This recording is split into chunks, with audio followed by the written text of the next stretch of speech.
Good evening and welcome to the University of Tasmania's Island of Ideas online public lecture series. Firstly, as a reflection of this institution's recognition of the deep history and culture of this island, the University of Tasmania wishes to acknowledge the traditional owners, the Palawa people, and custodians of the land upon which we meet, and I pay my respect to their elders past, present and emerging. My name's Kate Darian-Smith and I'm the Executive Dean of the College of Arts, Law and Education here at the University of Tasmania. But I'm also a historian and I'm really delighted to be here hosting this Dick and Joan Green Family History Award Lecture. And I will just declare from the onset that I was the chair of the committee who selected our winners who received their award last year. And it's great to hear the lecture that follows after that announcement, The National Picture, The Art of Tasmania's Black War. The Island of Ideas commenced last year to keep the ideas flowing over a period when we were unable to host live events. And over the past 18 months, more than 30,000 community members have participated in this series. And I welcome everyone who's joined us, not just from Tasmania, but from around Australia for the lecture here tonight. Before we begin, I would just like to welcome the University's Vice-Chancellor, Professor Rufus Black, to say a few words. Thank you very much, Kate. It's terrific to be joining everyone tonight. Just to say a few words of kind of introduction and welcome. I think many will have heard me say before that the University of Tasmania is a university which is very much one that is not just of Tasmania, but for and from where we do things for Tasmania and we do things from Tasmania. To be that sort of university, we need to know as best we can what Tasmania actually is, how we experience it today and what has preceded us. Really only then as a community can we have conversations about the things that really matter and take the kind of steps together that we need to improve things. And therefore tonight is a wonderful opportunity for those moments of the past and our present agendas to come together. For tonight, the authors of what I think is an outstanding and deeply important book on Tasmania's history and culture comes into conversation with our ongoing community questions and challenges. And this is only possible due to the vision and generosity of a singularly Tasmanian and specific Launcestonian family, that of Dick and Joan Green. Dick and Joan, in different yet very complementary ways, have made invaluable contributions to Tasmanian history, heritage and culture. Dick had a long and distinguished legal career, and it was Dick's advice that led to the establishment of the National Trust Tasmania in 1960, which did so much for caring for the heritage, the European heritage here, and ensure that that time that Launceston's Franklin House could be saved. And he was also instrumental in establishing the Australian Council of National Trusts in 1965 and sat on their board for almost 20 years. A wonderful example of someone who was looking after Tasmania's heritage and seeing that carried beyond for almost 6 decades. And likewise, Joan has had a long engagement with the National Trust of Australia, Tasmania, giving more than 50 years of service as a long-term chair and member of various committees. And many of people joining us tonight will have visited Clarendon House, built in 1838 near Evandale, with its impressive grand portico and beautiful gardens and fascinating collection of outbuildings. And we can thank Joan for this, as she spearheaded the efforts to preserve and restore that property, which is of great significance to Tasmania, indeed Australia, and what great legacies Dick and Joan have brought. And as is the vision of the Dick and Joan and their family in establishing this biennial award for a book that extends and deepens knowledge of Tasmania, two histories come together.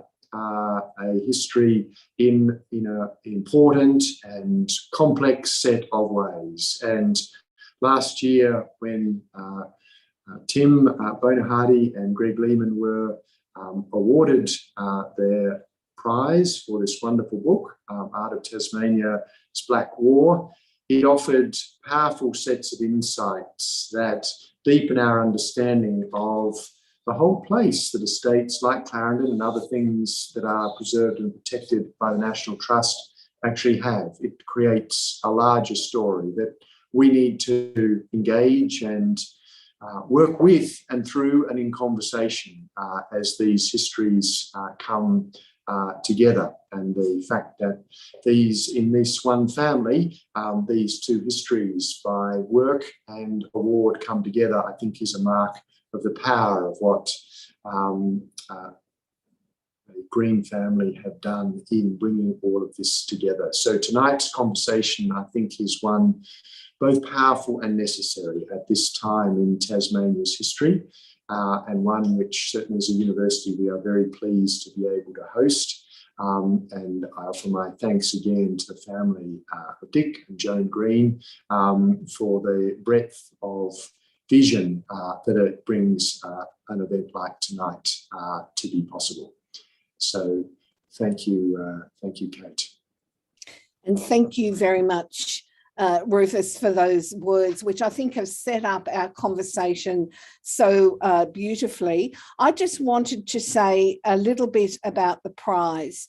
The Dick and Joan Green Family History Award for Tasmanian History is offered every 2 years to commemorate, as we've heard, the contribution of Dick and Joan Green to Tasmanian culture and history. And I do say this as a judge that it was amazing to see the high quality, the deep thought, and really the extent of writing about Tasmania. And I just wanted to mention that the third book award, we've now opened the prize for the third time for books that are published between the 1st of July 2019 and 30th of June 2021. And those details are on the website. So I'm calling out to those who have come in for the lecture. If you've got a book there that you'd like to enter, please do. And it's a very serious prize as well. The prize money is $25,000, and I think that's really significant for a book of history. And I'm absolutely thrilled that the family saw this as an important and really sustaining activity to support. So I'd like to introduce Carolyn Johnson to say a few words on behalf of the Green family. Thank you, Caroline. Thank you, Rufus and Kate. It is exciting to be here with you tonight. I'd like to take a moment first, though, to acknowledge the Bonyhady and the Wurundjeri people of the Kulin Nation, who are the traditional custodians of the land from which I am zooming in this evening in Victoria. I'd also like to pay respect to their elders past, present and future, and extend that respect to other Indigenous Australians present. The Green family are very pleased to see this award lecture being presented tonight as part of our second Green Family Award for Tasmanian History. And I extend a very warm welcome from Joan Green, our mother, my 5 siblings, and other members of the Green family watching from Tasmania and from other states tonight. Dick and Joan Green, and we're very proud of them, both made substantial contributions to the community, history and heritage in Tasmania over many years. And this award and our other award, the Green Family Architecture Design Studio Award, are a tangible way of recognising their contributions and also encouraging and fostering the contribution of others. And this was really evident in the recent exhibition of selected design and architecture students' works for this year's Design Studio Award, which is still open in Launceston just for a few more days. I would also like to recognise and thank the University of Tasmania for their wonderful work in our ongoing partnership and their support, obviously for making this lecture possible tonight, and to Mutual Trust for their management of the Green Family Award Fund. We are delighted to announce and confirm that both Green Family Awards are continuing into the future in partnership with the university. And as Kate said, nominations for the third award are open until the 30th of September. Thank you to Greg, Tim and Ron for speaking tonight. We all look forward to your shared conversation. Back to you, Kate. Thank you very much, Caroline. Well, before we launch into the conversation, there's just a few housekeeping notes I do have to pass on. Your microphone, camera, chat function and raised hand function have all been disabled, so our speakers are not interrupted. But I do encourage everyone who's joined us to ask questions, and this can be done at any time by typing them into the Q&A function you'll see on your screens. You can ask questions anonymously, or you can leave your name. That's entirely up to you. And I'll be working through the questions and bringing them up to our speakers at the end of the discussion. And finally, just to let you know, this lecture is being recorded for later access on the university's YouTube and SoundCloud channels. So I'll just now introduce our very distinguished panelists. Professor Tim Bonyhady is one of Australia's foremost environmental lawyers and cultural historians. He has been an advisor to Commonwealth and state inquiries into environmental law and has curated exhibitions for the National Portrait Gallery of Australia, the National Library of Australia, and the National Gallery of Victoria. He is a professor in the Australian National University's College of Law and director of the Centre for Law, Arts and the Humanities. Professor Greg Lehman is a well-known Tasmanian art historian, curator, essayist, poet and commentator on identity and place. Greg has an intimate relationship with the island's Indigenous culture, and his creative works explore the impact of colonisation on Tasmania's social fabric. And I'm absolutely delighted that Greg was appointed Pro-Vice Chancellor Aboriginal Leadership at the University of Tasmania in January 2020, and have enjoyed our collegial work that we've done together. And I'd like to finally introduce Dr. Ron Radford AM, who is an internationally renowned Australian curator. During a very distinguished career, Ron was director of the Ballarat Fine Art Gallery and was a defining influence on the collections of the Art Gallery of South Australia and the National Gallery of Australia. During his career, Ron was responsible for the acquisition of over 47,000 works of art and 500 exhibitions, quite a staggering statistic.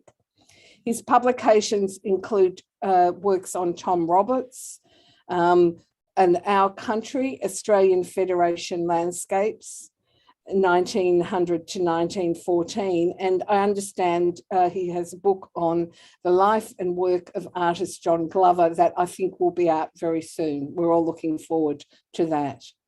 And now, with no more further ado, I want to invite Dr. Ron Radford, who's a retired director of the National Gallery of Australia, to join and perhaps direct Tim and Greg in conversation about their book. Thank you. Well, first of all, I must congratulate again Greg and Tim on a marvellous publication. The exhibition, of course, is gone, but the publication lives on, and it's still being sold all around Australia. I've seen it in bookshops around Australia when we can get around Australia. So it lives on. And I like the idea that it's based on the quintessential painting of whites and Aborigines, the conciliation and the national picture. And the analysis of the national picture is quite central to our understanding of Aboriginal and non-Aboriginal relationships. And the painting is very complex. And in the conversation I had with Greg some time ago, he admitted there's still a lot to be said about that quite complicated painting and the reason for it being painted. But why did he paint such a large work, and what was the purpose of it, and where did he expect it to go? So it may be lost, but it's not lost in our hearts, and it's now being documented and lives on. But yes, never has a book I know ever been written about a painting now lost, but we know what it looked like. So that's all I want to say. I'm very proud that I initiated the idea initially to be a Deutero exhibition, and of course centred around the great conciliation and the national picture. But it's gone much further and have far better repercussions and longer repercussions than the initial exhibition where we at the National Gallery commissioned Tim. So it's expanded very well, and we're all grateful for that. Thank you. I might just add and thank Ron for agreeing to be part of this event. I thought it was very important to acknowledge Ron's role in, I guess, as a catalyst for the interest and the commitment of the National Gallery of Australia to better acknowledge and document the work of Benjamin Deutero, and the director that followed you, Gerard Vaughan, maintained, and I think also somebody who has connections with Tasmania, maintained that commitment, and Tim was there at the beginning, and probably the person to best start off providing a bit of an account of how this process got going. And of course, you've still got a book, Tim, you've still got a book to write, and that's the Deutero retrospective and book. Not that you're short of ideas in writing books. Thank you, Ron. I mean, I think particularly with art galleries, there are ideas, or there are artists, or there are subjects which each generation wants to address. So every 30-something years, we might get another Arthur Streeton exhibition or a Margaret Preston exhibition, or whatever. And in the case of the National Picture, the Greg and my book and exhibition, there was an exhibition which I think neither Greg nor I got to see, but maybe you did, Ron. There was an exhibition in 1976 called Black on White. Yeah. No, after Black and White, which was an exhibition at the Art Gallery of South Australia for the festival in 1974. Yes. Carl Andrew and Don Gregg did the art of the Tasmanian Aborigines in 1976. And that was an exhibition which did bring together quite a significant number of the works which Greg and I then brought together for our book and exhibition.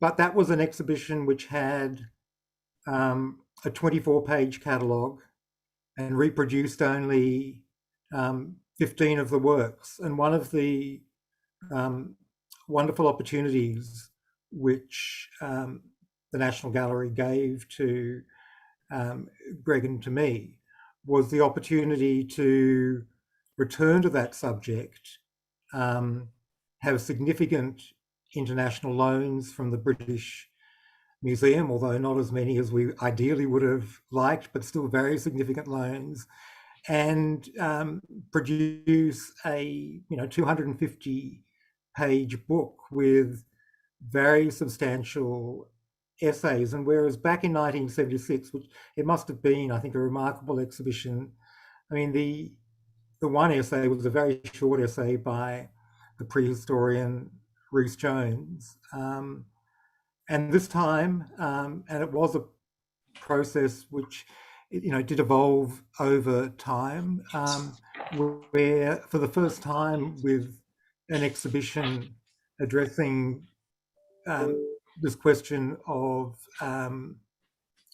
conflict and relations on the frontier, to have both an Indigenous and a non-Indigenous author having equal voice, and also, I think for the first time for the National Gallery, engaging in significant community consultation in Tasmania.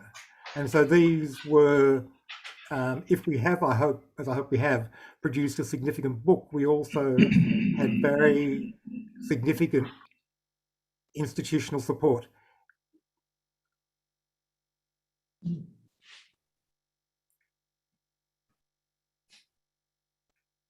No, no.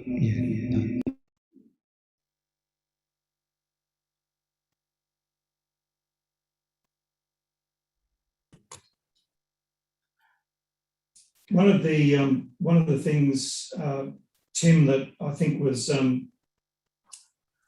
most rewarding from the whole process of developing the exhibition were the various themes that began to emerge. We initially started thinking about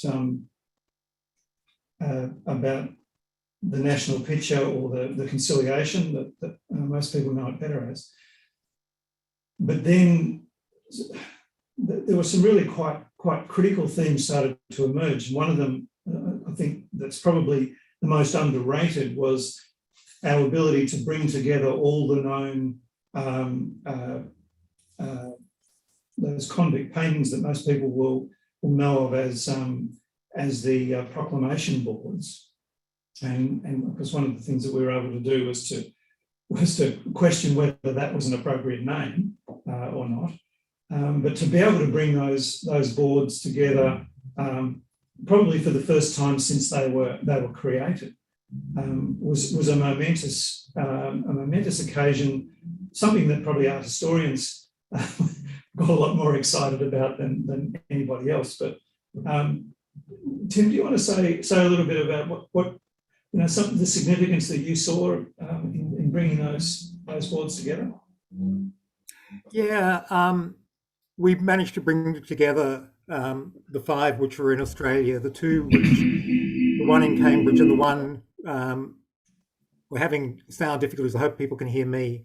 The one in Cambridge, England, and the one in Cambridge, Massachusetts, we weren't able to get, but these were works which were hand sort of mass produced, and they'd been dispersed, and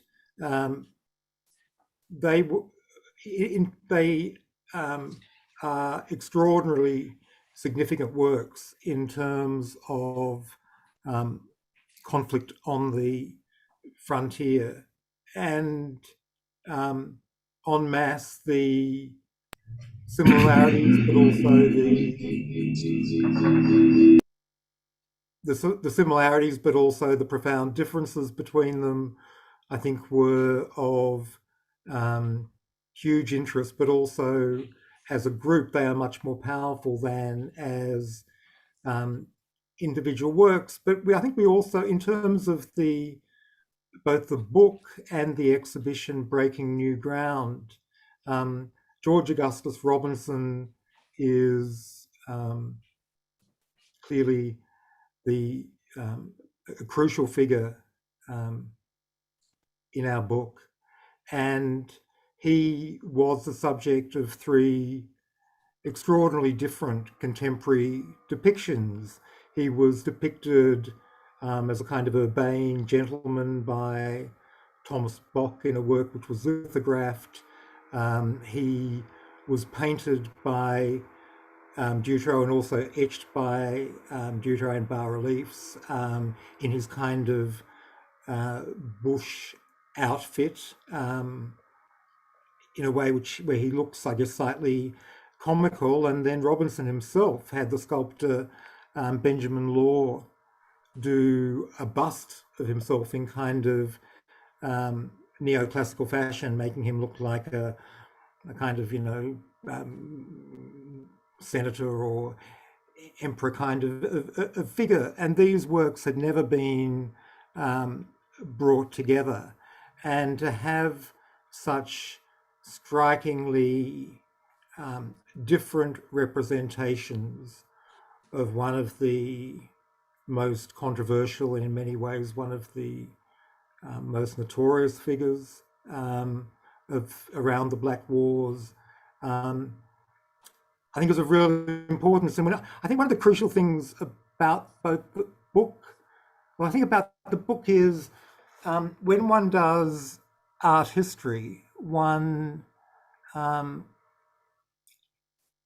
clearly a lot of it is to do with illuminating the artworks which one is writing about, but often in doing that, one not only illuminates the artwork, but through the particular lens of focusing on art, one comes up with material, ideas, arguments, which are different to those which historians who work purely with documents, or perhaps come last to artworks when they just want a few illustrations to kind of make their book more attractive, that the focus on the artwork and the contextualization and the material one discovers and the arguments often are of significance which go beyond art history and shift broader history. And I guess in terms of what we were doing in the national picture, I think that was sort of, I hope that's what we both, that's what we managed to achieve. I do think one of the interesting things that I've never quite thought about, but is the most obvious, that you portrayed Robinson with all his faults and his achievements as a great patron of the arts, as he was then. Indeed, one of the greatest, perhaps rivaling Lady Franklin. So I thought that was very interesting. It's an obvious thing, but no one's actually ever said it before. And he was a patron, and how such an exhibition that you've just put on and the book would be very much impoverished if he wasn't a patron and he wasn't interested in documenting the Aboriginal people or himself even. I think that's right. I mean, Greg, I think, has very strong views on Robinson, but I think our exhibition was the first to take Robinson seriously as an artist and to include his diaries, which have significant drawings by Robinson in them. When the show went to Tasmania, it was the first time that those Robinson journals had been back to Tasmania. So to take him seriously as an artist, but as you say, Ron, he was an extraordinary kind of visual entrepreneur, both commissioning works, buying works, and collecting works. I think at least a few of the so-called proclamation boards which survive have Robinson provenance. And as you say, the pictorial record would have been infinitely poorer if Robinson himself didn't have such visual interest and visual appetite. The figure of Robinson in Van Diemen's Land history, and in particular in the government's attempts to completely remove the survivors, Aboriginal survivors of what was called at the time the Black War, what we would call the Black Line, which was stretched across the settled districts of Van Diemen's Land, consumed over half the colony's entire annual budget, involved almost every able-bodied male in the colony, convicts, constables, soldiers, free settlers, stretched in a cordon with the aim of driving Aboriginal people ahead of them to a narrow isthmus where they could be captured and then sent off to what was effectively permanent offshore detention at the time. If that was to happen anywhere in the world today, there's no doubt at all that it would be referred to as ethnic cleansing. So bringing these issues up, I think was, and putting them in those stark terms was quite confronting for Tasmanians, and I hope confronting for Australians to realise that those sort of things, what Raphael Lemkin called genocide when he was developing a definition of this term after the end of the Second World War, he referred to Van Diemen's Land, inspired H.G. Wells in his introduction to War of the Worlds to cite Tasmania as a site as a place of genocide. I'd like to think that the exhibition has helped Australians to realise that things like genocide, things like ethnic cleansing, aren't things that happen somewhere else in the world, and that things that happen here are somehow or another exceptional, and you don't have to worry about them because they couldn't have happened anywhere else, so they're kind of an aberration that's best forgotten. I think that's how that view of history goes. The one that John Howard liked to refer to as kind of least said, soon as mended. Let's not talk about the war. I think that's one of the things that art and art history and exhibitions and catalogues, one of the important roles that these things can play is to bring forward another category of evidence. It's Australia's visual archive. And people might say, oh yes, but paintings they're artistic things, they're creative interpretations. Well, they're not so different to script on paper, particularly coming out of those early colonial years in Australia's history. Colonial records were very much and often an embellished or a subdued account of things that were happening. The accounts that governors were responsible for sending back to the Colonial Office were going to reflect on the reputations of the governors. Certainly Governor Arthur in Van Diemen's Land, his reputation was under threat when the Colonial Office was observing that if the things that he was putting in train in Van Diemen's Land were to continue, they would result in an indelible stain, to use the term, on the reputation of the empire. And I think those things have played out and been proven to be correct. Australia is still struggling with how to come to grips with, how to have an honest relationship with that sort of past. And I really endorse what you say, and with what Tim was saying about art being a different dimension to the truth, that you can add so much. And Australia, I've always believed, is a visual culture. Visual arts played a major impact on Australia from the earliest years, and not only in the history of Australian art, but the history of Australia and patronage and recording personalities, recording landscapes, or the way the settlers saw the landscapes, the way they saw the Aboriginal people, the way they saw the flora and fauna, is very much part of Australian culture, more than most cultures, right through into the present 20th century with great photographers and painters as well. We are, I believe, a visual culture, perhaps more so than Britain was. Britain perhaps is more of a literary culture. But this exhibition and what it said very much proves that, I think. It reveals so much more than, as Greg said, the documents. I think that visual evidence is, it's not just for the conflict on the island of Tasmania, it's also, so powerful in relation to those people who, as Greg has often put it, were sent into offshore detention on Flinders Island, and there were two artists who, John Skinner Prout and Simpkinson de Wesselo, who went there together, and then as a kind of accident of history, having gone there together and often painted the same Aboriginal people on the same occasions in the same way, but sometimes also done so markedly differently.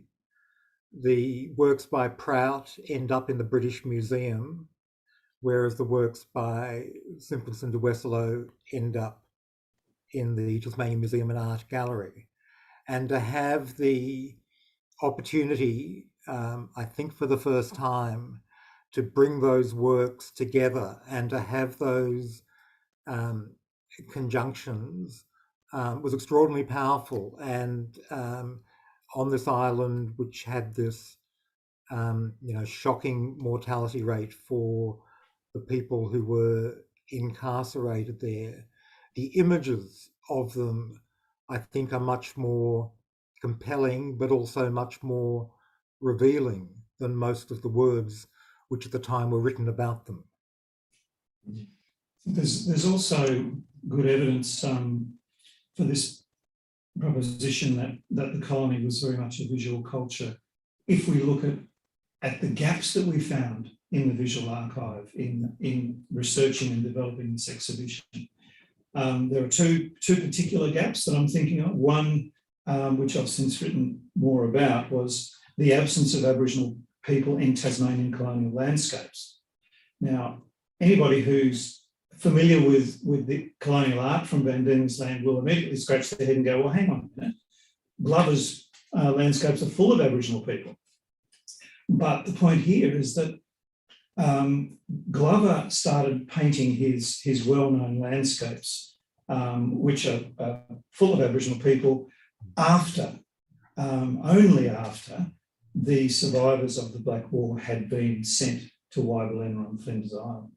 And my argument is that he did that because possibly taste in the colony was now extended to being prepared to see Aboriginal people depicted in the colonial landscape, or maybe there was disturbingly there was an imprimatur available from the authorities that it was, now that the war was over, it was okay to depict Aboriginal people in the Van Diemen's Land landscape because we weren't going to scare off free settlers, and the colony desperately needed capital, which would be brought by free settlers. And until 1830, 1832, any free settler who came to Van Diemen's Land had to be prepared to defend their land grant with their very lives and the lives of their wives and children. Now that's a pretty hard proposition for a governor to sell.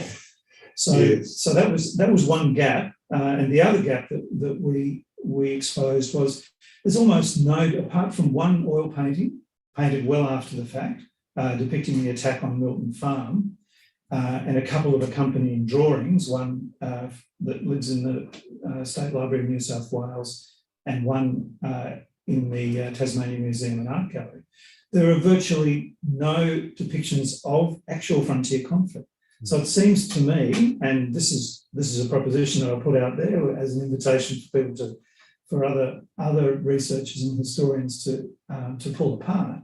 It seems to me that by accident or intention, there was almost a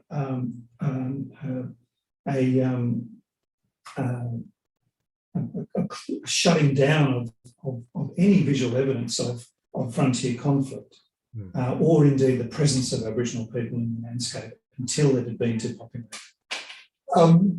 Yes, but can I just say, Glover did paint Aborigines in the landscapes while the Black War was going on, and it's a lost painting of Aborigines that were in at Mount Wellington in a fern glade, and it was sent to London while it was painted while the Black War was still going on, and sent roughly just after the Black War in January 1832. Sorry.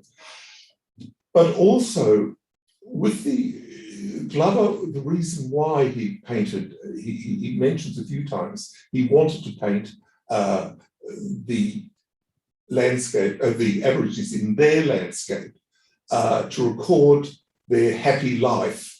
He mentions this about 3 times, the happy life before the white men came and took their land. And it wasn't because he was feeling safe to do it, because, or that he would have sales, because no one wanted them. In Australia and in Britain, although Sir Thomas Phillips bought one of his earliest pictures of depiction of Aboriginals, one of his earliest pictures, Padderdale, and Talbot from Malahide bought one in London as well on visiting them. But and the King of France bought 2 of these Aboriginal paintings, which are now in the Louvre. Nonetheless, they were not appreciated by the colonists, who, and particularly the pastoralists whose land took the land. But it's difficult to come to terms with the reasons he was painting them, in that they weren't just for sales. Now, Glover was a commercial artist, and he had a mind for sales. He had to promote his own art in Britain, was highly successful in Britain, and he had to promote his art here. But he continued to paint Aboriginal in the landscape, even though there was no hope of sales. And he painted about 24 of them, and they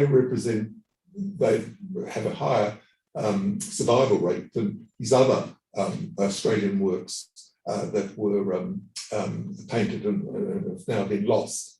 And so there were about 17 paintings of Aboriginal in the landscape survive. And as I said, the one that he painted during the Black War, at the very end of the Black War, has now been lost. That willingness to paint regardless of the market, I guess, is also one of the things which we focused on in relation to Deutero. I mean, Deutero arrives in Hobart in 1832. He was 64 years old, which I'm about to turn next week. And one of the things which is most remarkable about him is that, having been a painter of almost no reputation and little ambition and few ideas in England, coming out to Tasmania, he becomes this painter of extraordinary ambition when it comes to the national picture and all the related ethnographic and historical works which he did, and portraits which he did around that. And while those 4 portraits were bought by the colonial state early on, virtually nothing else sold. So that sense of an individual who has such a sense of the importance of a subject that they are willing to paint it regardless is also vital to the kind of Deutero project, which is central to the national picture. I mean, the other thing in terms of the extraordinary kind of visual record is that, you know, when Andrew Sayers did his groundbreaking book about Aboriginal artists of the 19th century and his focus was on works on paper, and there was just one drawing by a Tasmanian Aboriginal boy in it. And one of our great discoveries, I think, was that in the Queen Victoria Museum and Art Gallery, coming with a George Augustus Robinson provenance, is an oil painting, a maritime subject, by a Tasmanian Aboriginal boy. It is, it seems, not just the first oil painting by a Tasmanian Aboriginal person, but the first oil painting by an Indigenous person anywhere in Australia. And Greg is holding it up. So this is a work of huge significance. And Yes. When the Queen Vic Museum had acquired it, they had briefly put it on display. As far as I know, it had never been displayed since. And not only had it not been displayed, but its significance as the first oil painting by an Indigenous Australian had just been overlooked. So it's a kind of work where, for all the work we did in the exhibition, someone could do much more work. They could do much more work trying to identify the exact site, the boats, try perhaps to actually identify the artist, but to still be able to locate it and recognise its significance more than had happened before, and to show it to an audience not just in Launceston but also in Hobart and significantly in Canberra, and reproduce it really for the first time, is a way of kind of changing our map of what happened in colonial Australia. And the most tantalising thing about that painting is it actually has a thumbprint in the oil paint. So most probably by the artist, so that we've got this person's thumbprint there, which is such an icon of identity, but we don't have this person's name. But I'm just conscious that this is about the Green Family Award for a publication, and just perhaps if we can just touch on one thing before we go to questions. I think it's really important to acknowledge the National Gallery for being prepared to publish not just a catalogue, but a really substantial catalogue. And if it hadn't have been for the National Gallery's interest in, or their ability to recognise the significance of this project as a key historical project, about Australian history, then we wouldn't have had a catalogue that would have been worthy of entering, let alone winning the Green Family Award. And Ron, I think perhaps if we could give you the last word on this.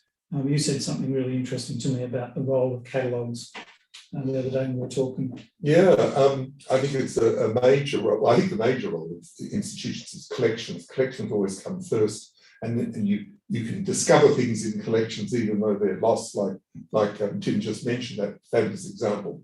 So collections come first, then publications on the collections, and Tim knows very much about that, publications on the collection, and of course, publications on exhibitions. And I do feel that perhaps, although we're talking about this great publication, and I'm very pleased that Tasmanian Museum and Art Gallery has done this wonderful Wainwright exhibition, but I do think there's less of that publication on that early material reflecting very much on our past, our Indigenous past and our white past.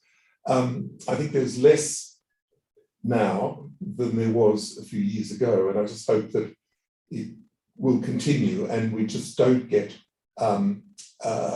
just contemporary exhibitions in museums. I'm pleased that Aboriginal art is now very prominent in the museum. We had to fight for it in the late 70s and early 80s.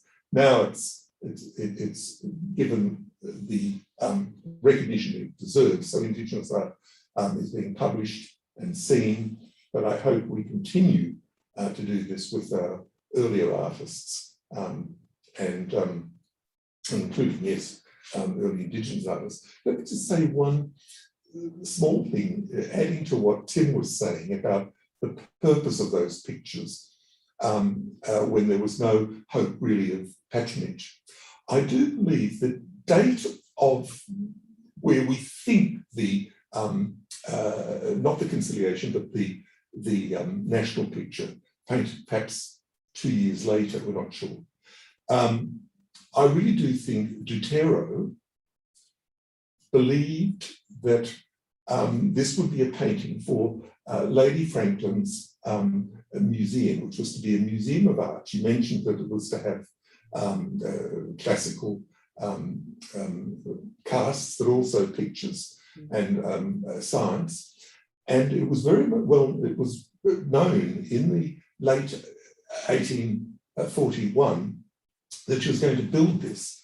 And I believe Glover came with not some of his Aboriginal paintings, but with his late Italian pictures, the largest paintings he ever painted, nearly 2 meters wide, his largest pictures, painted about that time, about 1840. And I do believe he knocked on the door in late 1841 to try and see if he could flog them for that museum. And I do believe Wainwright's oil that's been discovered and it's in the exhibition, I believe it is Wainwright, was painted for a similar purpose. The large painting, again 2 meters high, of gypsies, and with the national picture, these large pictures. I really do believe the artists thought that there was going to be a commission with this, what was the first art museum, a museum in Australia. And it was really a very significant, this building that Lady Franklin, which is still there, of course, the wonderful Acanthe classical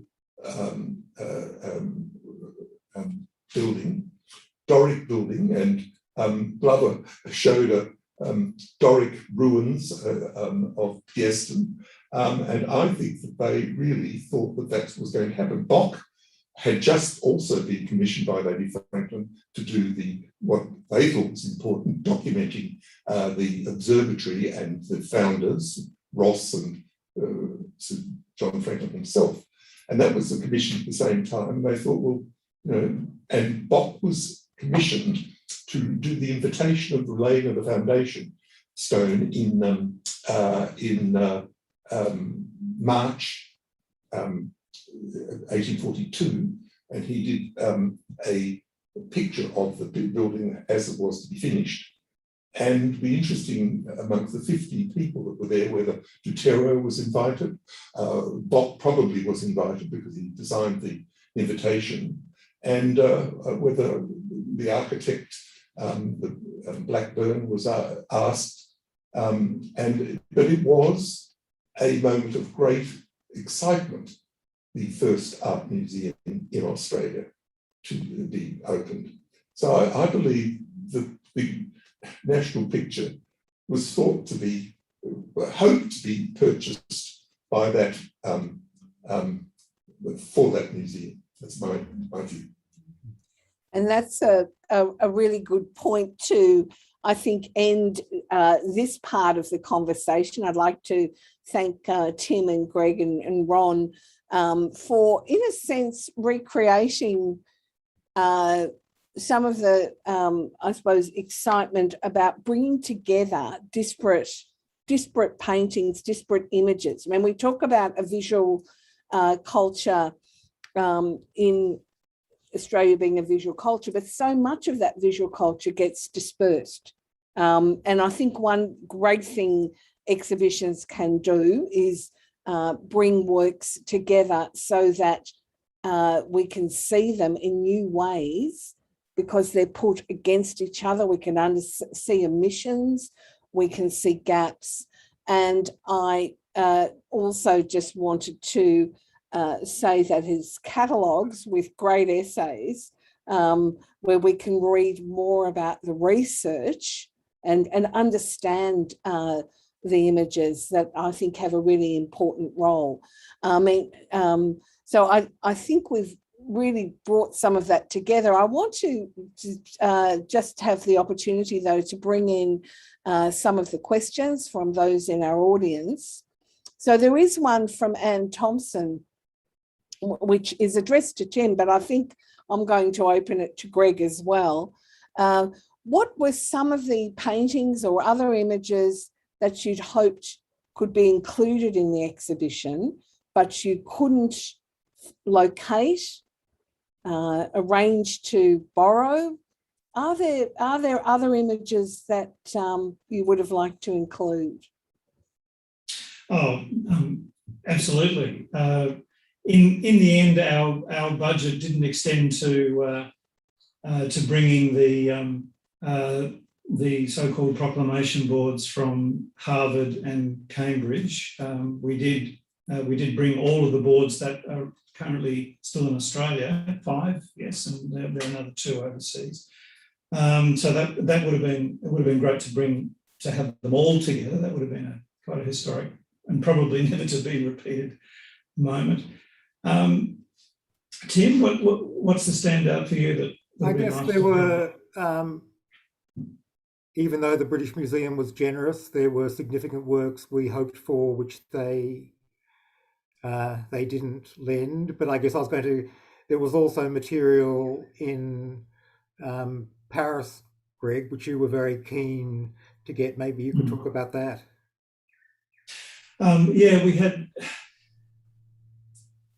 this was not so much art from the period of the Black War, but after that, the French de Montdidier expedition to the South Pole visited Hobart twice and took what I believe were some casts that had been produced by Benjamin Law back to England, and under the direction of the phrenologist de Moutier, created some incredibly beautiful busts of Aboriginal people, including one of the well-known leader Munlagena, who happens to be one of my ancestors.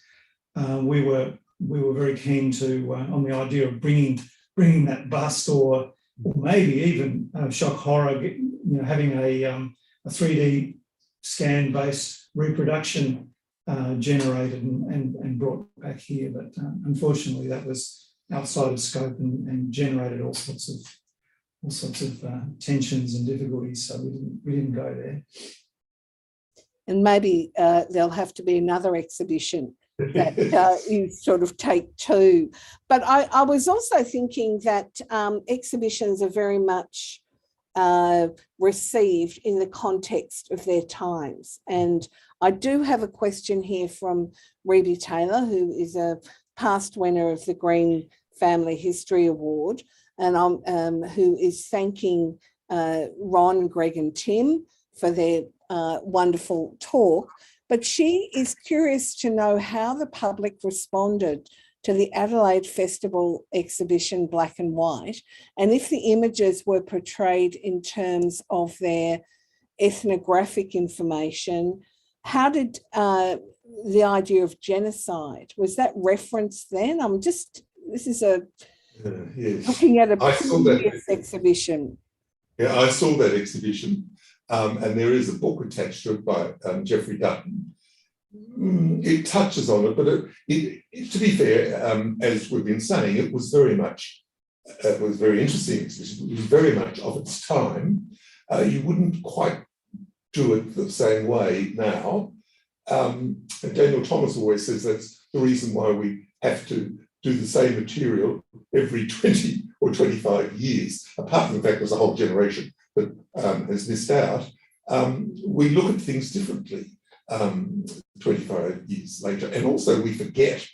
I mean, I've curated lots of exhibitions, and in the early days you mentioned the Carl Andrew exhibition, which had very short introduction and not many illustrations. Well, that's what it was like in the 70s. We couldn't afford anything else, and they're usually black and white illustrations. Now, looking back at those catalogues that I curated, I see the entry where there was no illustration.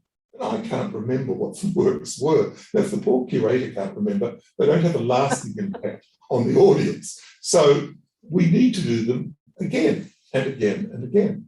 And with different catalogues, which will have a different interpretation, but also there'll be always more facts, because the interesting thing is that such a fabulous exhibition and catalogue that this was, what it's done is stimulated further research, and that's what all good catalogues do. There is more always to say, and one often, I used to always think that it was always much better to write the catalogue after the exhibition, because you see all the works together and you come up with different thoughts, seeing them all together, which you don't have the luxury. You've seen that in the British Museum, you've seen that in Adelaide, you've seen that in Canberra, but you don't get the luxury, the curator doesn't get the, or the curators don't get the luxury of seeing all the works together until the exhibition's put together. Well, the catalogue's done. It's too late to add bits and pieces that you might like to add. So another reason why it needs to be done every generation, every 20 years. Yeah. And I've just got one final question from Jim Everett. He writes, Dr. Ian Bronowski's book, The Pakana Voice, provides a good exposure of colonists' views and calls for genocide, and couples so much with the national picture catalogue that Greg and Tim have produced. So the question is really, given those views, it's a question about whether or not you agree that the conciliation painting and Robinson's role was really about a surrender to save that group of people from colonial violence at the time. How do you read the image? How do you read the context? Perhaps if I can go first. I mean, I've got a passionate interest. The reason that I've been so obsessed with saying we haven't got, this painting, that's half of the painting. It is so, there are just layer upon layer upon layer of narrative and symbolism there. Julie Goff pointed out to me a brilliant idea that there was something of Jacques-Louis David's Sabine women in the composition with the female figure in the middle as the conciliator.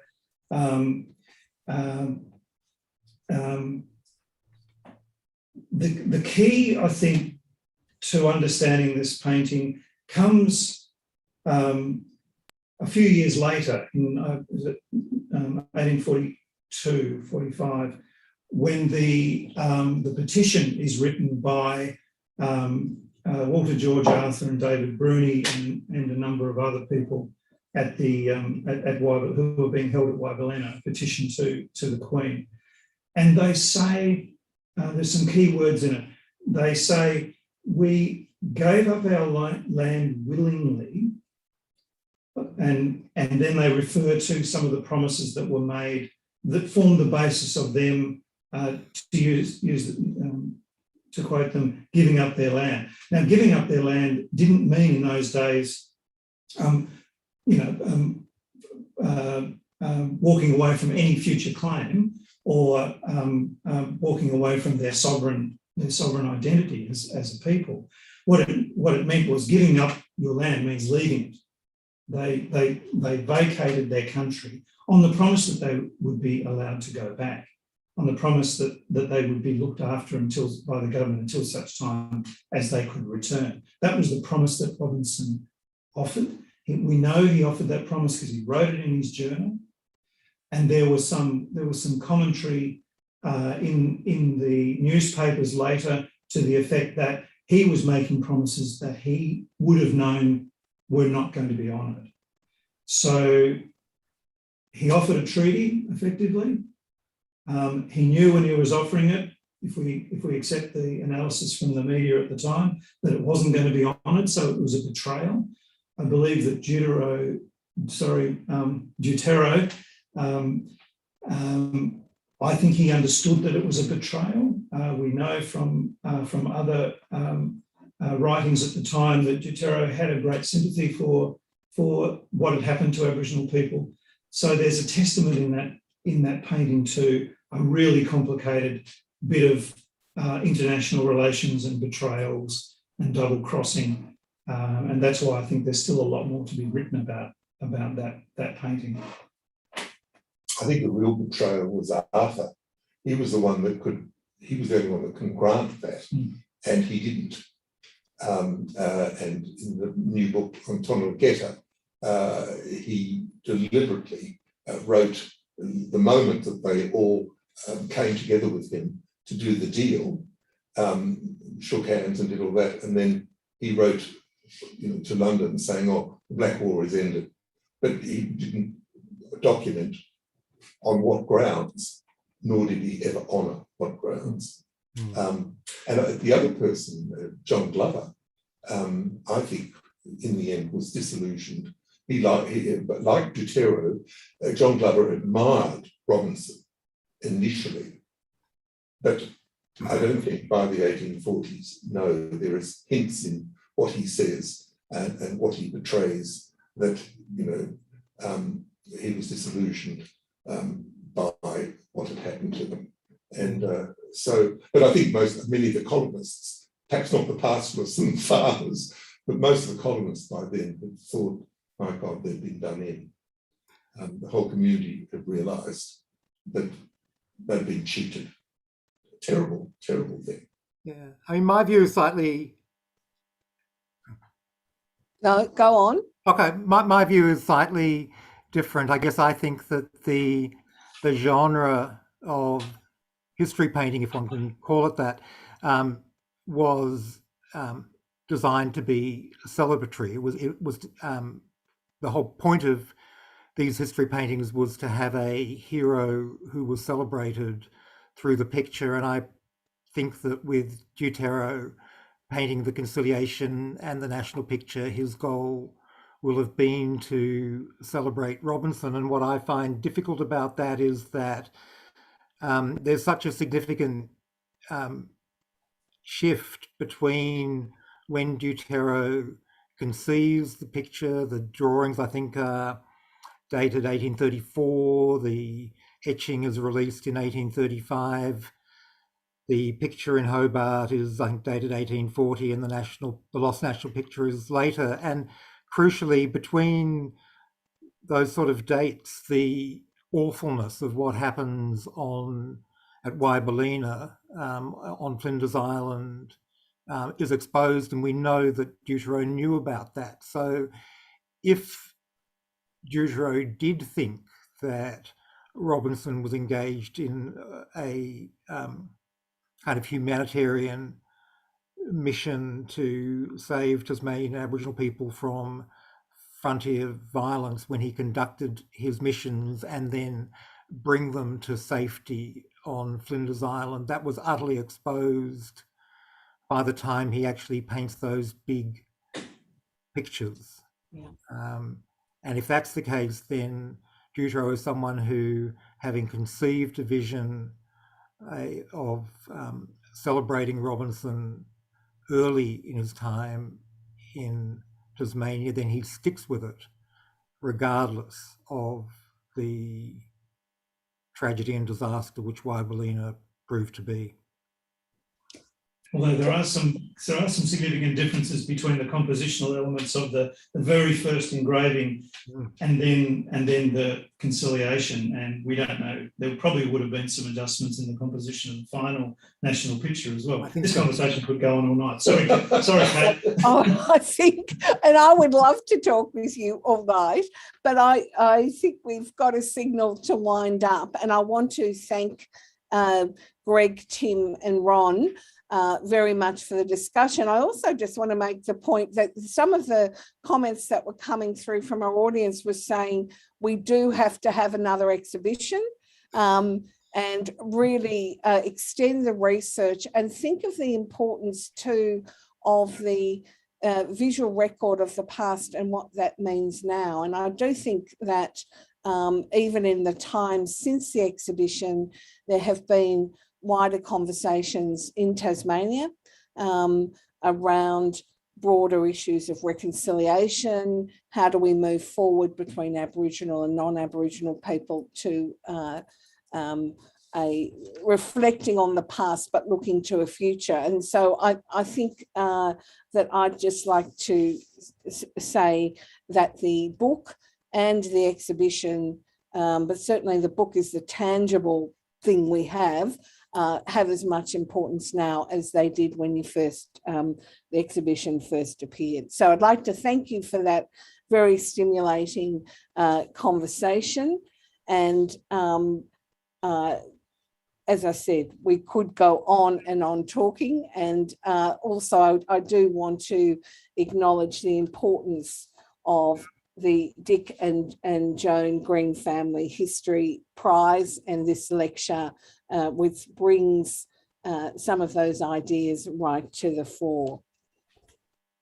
What I need to do now, though, is just remind our audience that you can certainly join us for our next Island of Ideas talk.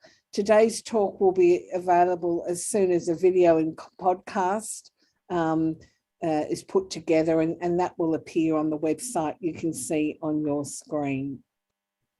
Thank you for taking part in this event. Details of the next talk on the 11th of October are up on the screen. And I'd like to look forward to seeing you at another event. And once again, thank our speakers for what's been such a stimulating conversation. Thank you very much and good night.